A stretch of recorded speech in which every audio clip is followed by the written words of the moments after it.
11ই October 2025। আজ থেকে 2 বছর আগে আমার মা আমাকে ছেড়ে চলে যায়। কিছু করার নেই, আনফর্চুনেট ইভেন্ট। তো সবাইকেই কোনো না কোনো সময় এই জিনিসগুলো ফেস করতে হয়। তো তারপর থেকে ঠিক করেছিলাম যে এই দিনটা অন্তত বাড়িতে কাটাবো না। লাস্ট ইয়ার 11ই অক্টোবর পড়েছিল অষ্টমীর দিন, তো কিছু করার নেই, পুজোর মধ্যে বলে বাড়িতে থাকতে হয়েছিল। কিন্তু এবছর ঠিক করে নিয়েছিলাম যে বাইরে কোথাও একটু সময়টা কাটাবো, একদম সময় কাটাবো। তো সেই বুঝে আজকে সকালবেলা যখন ঘুমটা ভাঙলো, তো সব রেডি ফেডি হয়ে মার ছবিতে যা কিছু করার করে, তো এখন এসছি রূপনারায়ণ নদীর ধারে দেউলটি বলে জায়গাটাতে সাহিত্যিক শরৎচন্দ্র চট্টোপাধ্যায়ের বাড়ি দেখতে। তো এখন এই যে সময়টা এসছি, এখন বাজে হচ্ছে একটার দিকে বাজে মোটামুটি। তো এখন এই সময় বন্ধ আছে, আর একটু বাদে নাকি খুলবে।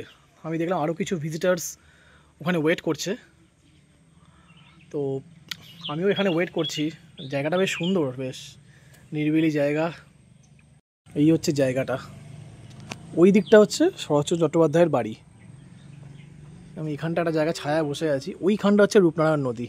একদম সুন্দর, এখানে বসার জায়গা ফেগাটা করে দিয়েছে একদম।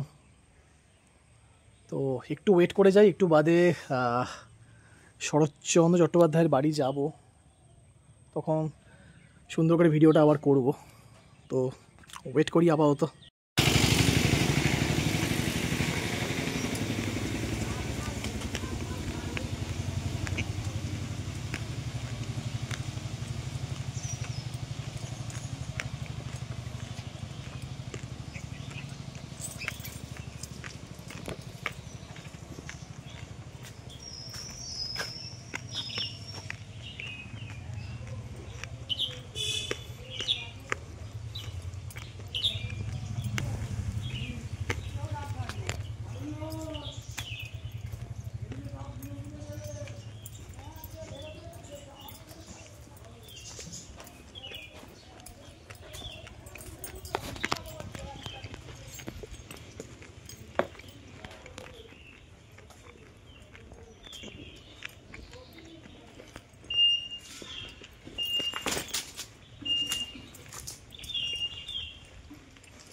এখানে তো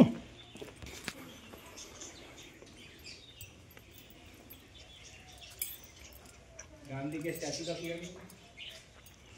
ডান দিকে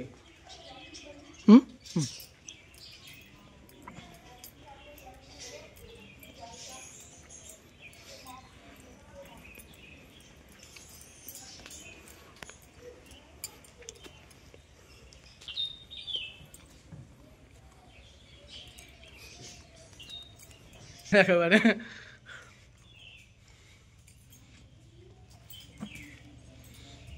স্পেশালি এটাই কি প্রথম? ঠিক ঠিক সত্যি এর মতো লেখক নেই। আর কি, এইগুলোই তো, এই তো আছি আলটিমেটলি। আছে তার মানে ইনি হচ্ছে ফার্স্ট। রবীন্দ্রনাথকেও খারাপ বলবো না, বঙ্কিমচন্দ্রকেও খারাপ বলবো না, সবাই সবার জায়গায় ঠিক। কিন্তু এর মতো সহজ সরল ভাষা যে কোনো লোক একদমই তাই, ছেলে মেয়েরা পড়লেই বুঝতে পারবে। এই চেয়ারে বসতেন, আচ্ছা, টেবিলে খাতা রেখে লিখতেন। এইটা বলতে গেলে স্টাডি ঘর, তাই তো? Study room. আচ্ছা আচ্ছা আচ্ছা আচ্ছা। আর এই জানলাটা খোলা থাকতো, আচ্ছা। নারায়ণ নদী এই পাঁচিরের আমি ওখানে বসেছিলাম একটু আগে। এখন দেখছেন ওখানে, আগে ছিল এইখানে এই ও পাঁচিরের গায়ে, আচ্ছা, যে রাস্তা আরে দিয়ে বাবা রে গেলেন বাবা। ওইখান দিয়ে নৌকা, স্টিমার, লঞ্চ যেত।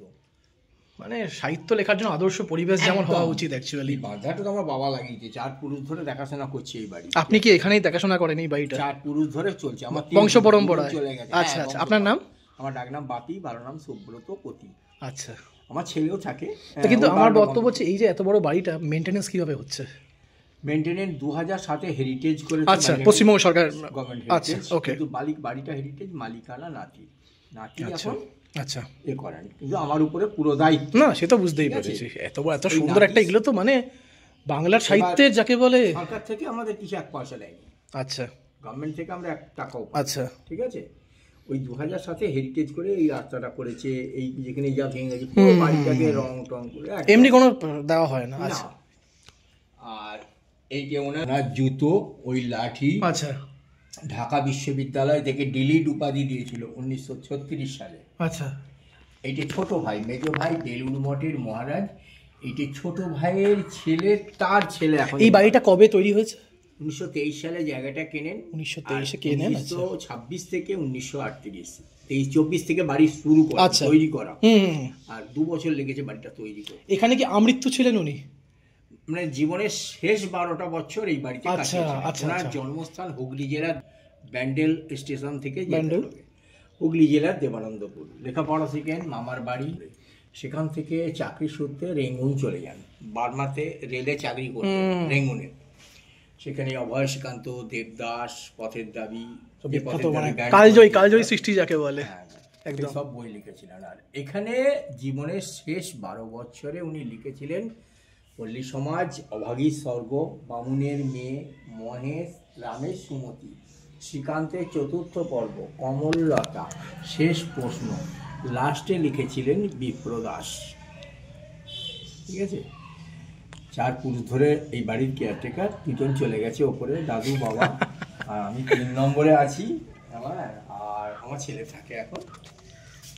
আচ্ছা, এখানে লেখা আছে হ্যাঁ, 26 থেকে 38। শেষ 12 বছর এখান থেকে অসুস্থ হয়ে শেষ লেখা উপন্যাস বিপ্রদাস সহ বেশ কিছু কয়েকটি ছোট জনপ্রিয় ছোট গল্প উপন্যাস। এইটা একটা খুব শুনেছিলাম, স্বাধীনতা সংগ্রামে বিপ্লবীরা এখানে এসে সলা পরামর্শ করতেন।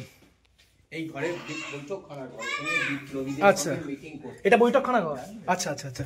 রাসবিহারী বসু, চিত্তরঞ্জন দাস, বাঘা যতীন, বিপিন বিহারী গাঙ্গুলি। সুভাষ বসু কি এসেছিলেন? না, সুভাষ বসু আসেননি। আচ্ছা। চিত্তরঞ্জন দাস, বাঘা যতীন, বিপিন বিহারী গাঙ্গুলি সব নদীপথে আসতেন রাতের অন্ধকারে। মানে ভাবলে কেমন লাগছে যে এই ঘরটায় মানে গায়ে কাটা দিচ্ছে রীতিমতো পুরো একেবারে, ভাবা যায়। স্বাধীনতা সংগ্রাম। এই সোফা আর শাল, সোফার উপরে যে ছবিটা দেখছেন, সাদা ছবিটার পাশে ওইটা নাতি নাতবু, ওনারা বালিগঞ্জে থাকে। আচ্ছা। আগে আপনাদের গড়িয়া যাবার রাস্তায় ডান দিকে, গড়িয়া মানে জানি তো, গোল পার্ক, একদম একদম। আরে আমি জানি তো, জানি, আমিও যাই।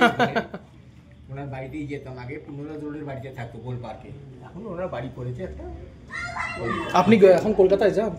হ্যাঁ, এখনো যাই, ওর বাড়িতে যাই তো। আমরা 2 ভাইয়ের মতো। ওর বাবা হচ্ছে ওপরে, শরৎবাবুর ভাইপো, ওই ভাইপোর ছেলে নিচে, ওই নাতি এখন বর্তমানে। এই সমস্ত বই পড়তেন। রেডিও, গড়গড়া, ডান দিকে একটা ঘড়ি চলছে, 100 বছর আগের ঘড়ি। একদিন দম দিই, 7 দিন ও মানে চালু অবস্থা এখন চলছে। আরে বাবা রে বাবা, পেন্ডুলিয়ামটা দুধ যে দেখতে পাচ্ছেন না? হ্যাঁ তাই তো, একটা 16 ঠিকই তো, টাইমও ঠিক দিচ্ছে একদম। কটা? ওই তো আরে বাবা রে বাবা, হ্যাঁ 100 বছরের ঘড়ি পাওয়া যায়। একদিন দম দিই, সোমবার দম দিই, চলে। এই বুক সেলফ, চারদিক দিয়ে বই রাখতেন। বার্মা, ঠিক সব বার্মা থেকে আনা শাল, সেগুন কাঠ। বাহ। আর বলছি, এনাকে চরকা আছে, হাওড়া জেলা কংগ্রেসের প্রেসিডেন্ট ছিলেন তখন। জাতীয় চরকা, তখন চরকা ছিল চিহ্ন, একদম একদম তাই। হাওড়া জেলা কংগ্রেস 16 বছর, 1921 থেকে 1936 সাল পর্যন্ত হাওড়া জেলা কংগ্রেসের প্রেসিডেন্ট ছিলেন। তখন জাতীয় কংগ্রেসের চিহ্ন। সামনের বিছানায় বসে গ্রামের গরিবদের বিনা পয়সায় চিকিৎসা করতেন। এই বিছানায় বসে হোমিওপ্যাথি চিকিৎসা। এটা কি ওনার শোয়ার ঘর? এটা চিকিৎসা। আচ্ছা, ওইটা বৈঠকখানা। এখন ময়ূর পোষা নিষেধ, তাই ময়ূর রাখা হয় না। আচ্ছা, এটা রাধাকৃষ্ণ ঠাকুর, দেশবন্ধু চিত্তরঞ্জন দাস যখন দেশের জন্য অ্যারেস্ট হন, জেলে যাওয়ার আগে শরৎবাবুকে ওই ঠাকুরটা দিয়ে গেছেন। আজও নিত্য পুজো হয় তার মানে এখানে, তাই তো? পুজো হচ্ছে। আচ্ছা, পাশেরটা লক্ষ্মীর হাঁড়ি, আর বাড়িতে হোমিওপ্যাথি ওষুধ, গ্রামের গরিবদের চিকিৎসা করতেন। এদিকে চলে যান, ডান দিকে সিঁড়ি আছে, ওখানে ধানের গোলা আছে।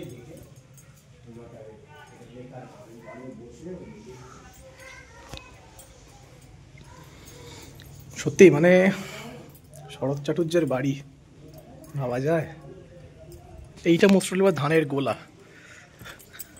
ভাবলে গায়ে কাঁটা দিচ্ছে যে আমরা এরকম একটা হেরিটেজ প্রপার্টিতে রয়েছি। আমার মনে হয় পশ্চিমবঙ্গ সরকারের উচিত এই জায়গাগুলোকে ভালো করে রক্ষণাবেক্ষণ করার। এগুলো তো মানে ইতিহাসের অমূল্য সম্পদ যাকে বলে, একদম।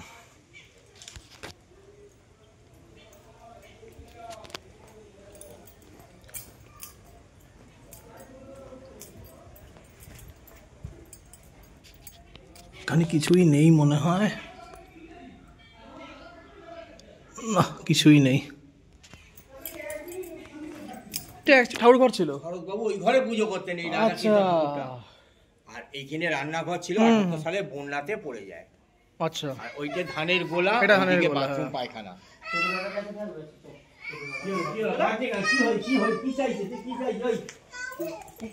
দাদারা আসছে, ওই দাদা আসে না এখনো, ও এই নিচে দাঁড়িয়ে আছে।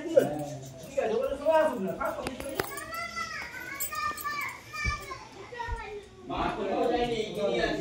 এইটা মোস্টলি বোধ হয় শোয়ার ঘর ওনার।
আমাদের পুরো একদম ট্যুর করা কমপ্লিট হলো বলতে গেলে শরৎচন্দ্র চট্টোপাধ্যায়ের।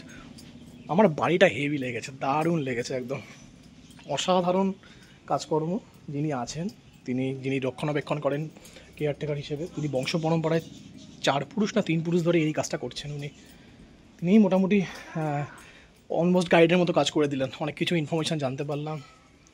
অল ওভার এক্সপিরিয়েন্স খুবই ভালো যাকে বলে, একদম।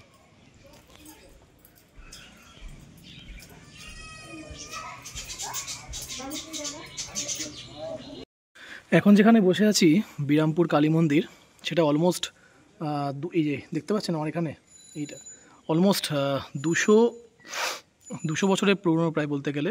শরৎচন্দ্র কুঠির থেকে অলমোস্ট 2-2.5 কিলোমিটার ভেতরের দিকে এই মন্দিরটা রয়েছে। এখানে মনে হয় মোস্টলি কালী পুজোর সময় বিশাল বড় মেলা হয় এই মাঠের এই জায়গাটাতে। এদিকটা মোস্ট প্রবলি বোধ হয় রূপনারায়ণ নদী, একদম কাছেই বলতে গেলে। প্রচণ্ড গরম এই জায়গাটা, একদম একদম নির্জন চুপচাপ। ওই আমার স্কুটি রয়েছে, আমার স্কুটি দেখা যাচ্ছে। তো একটু বাদে এবার রওনা দেব। তো একটু জিরিয়ে নিচ্ছি। আমার এই পিছনটা একটা এই নাট মন্দির টাইপের বলতে গেলে রয়েছে। এখানে কিছু অনুষ্ঠান হলে এটাই বোধহয়, এটাকেই মঞ্চ হিসেবে ব্যবহার করা হয়। আর এইদিকে একটা ইকো ট্যুরিজম পার্ক মতো করা হয়েছে, বাট নামেই বড় ইকো ট্যুরিজম পার্ক, একটা দুটো দোলনা ছাড়া কিছুই নেই একদম বলতে গেলে। সেভাবে সংস্কারও খুব একটা করা হয় না। তো শরৎচন্দ্র চট্টোপাধ্যায়ের কুঠিতে যখন এলাম, তো যেই নামটা শুনলাম যে বিরামপুর কালী মন্দির রয়েছে, প্রায় 200 বছরের পুরনো, তাই এটাও দেখে নিলাম। আলটিমেটলি ভালোই লাগলো বেশ দেখতে।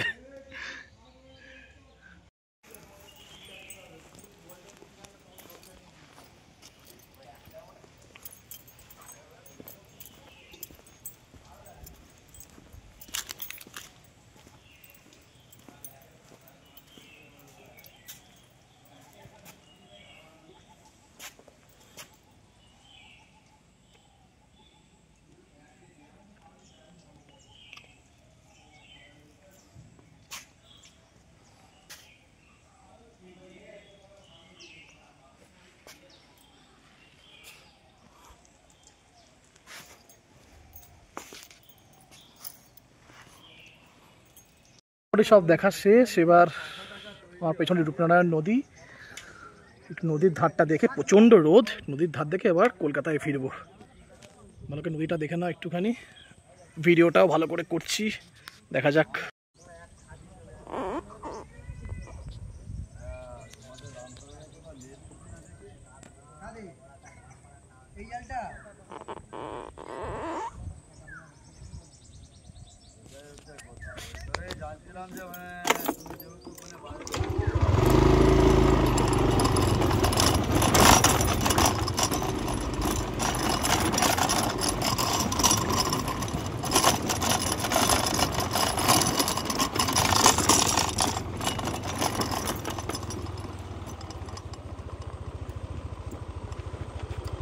গোপ্রোটা আনলে ভালো হতো আজকের, বাট কিছু করার নেই, তাই আপাতত হাতে ধরেই কাজ চালাতে হচ্ছে।